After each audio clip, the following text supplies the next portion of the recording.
roadside, they hopped across the ditch and started toward the rolling hills, the raindrops growing fatter, colder, and rapping out a steady drumbeat now. The gradient steepened. 50-odd feet from the road, the shaggy field began swelling upward till they had to dig their heels in and lean forward to climb.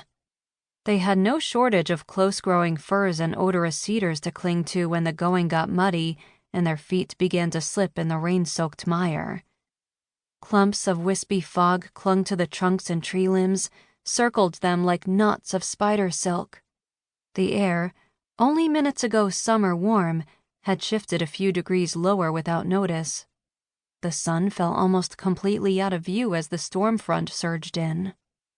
They neared the top, out of breath and red in the face for the unexpectedly arduous climb. As an afterthought, Dan reached out and offered Rachel a hand, tugging her to the summit of the hill. There, they discovered something unexpected. "Well, how about that?" he said. Situated between a mass of several hills and barely in view thanks to an obnoxious proliferation of evergreens was a lone house. It stood 2 stories high and was of not unimpressive width. The thin column of smoke they'd seen rising into the sky issued from the chimney stack that jutted from the center of its dark roof, and from their current vantage point, this appeared to be the house's only clear feature. All else was bathed in the shadow of towering pines. "Now, who do you suppose lives there?" asked Rachel, startled by a distant flash of lightning. "Dunno. I can't imagine living so far out of the way," replied Dan, taking a few more steps and preparing to descend the other side of the muddy hill. "I don't even see a car. Do you?" As he went, he peered past the pillar-like trunks of the trees, tried divining the true shape of the house still masked in gloom, but it fast became clear it would only divulge its secrets to those who dared draw nearer. "Whatever. I'm sure they've at least got a landline we can use. Come on."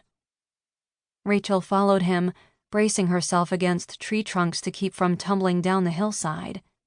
From this or that angle, she managed inconclusive glimpses of the remote house, though the growth became at times so dense that virtually none of it could be seen, and she half doubted there was a house there at all.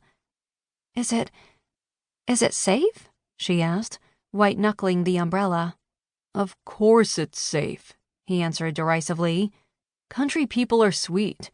It's not like we're about to knock on Jack the Ripper's door." Here, he flashed a wolfish grin. "Then again, you never know. This could totally be like the Gacy house." You really think so?"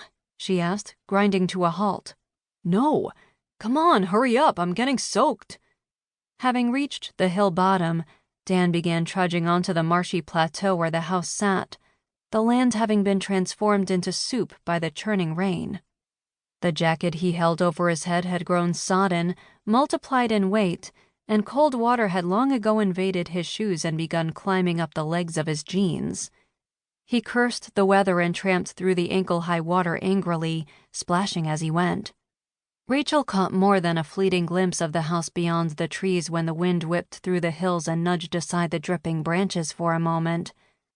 And what she saw through the keyhole the breeze had momentarily opened up left a curious dread perched in her gut. The house appeared to be in very rough shape. To begin with, the building had been extra difficult to see because it had a way of blending in with the surrounding greenery. Its walls were thoroughly ivy-grown, lending it something of the chameleonic in this forested setting.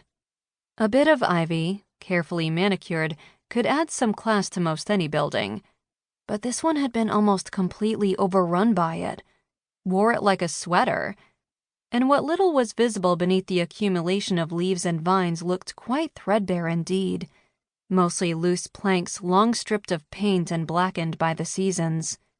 Met with the sight of a cracked, shadowed window, she wondered to herself whether anyone could really live in such a ramshackle house, and she shuddered at imagining what such a homeowner might be like.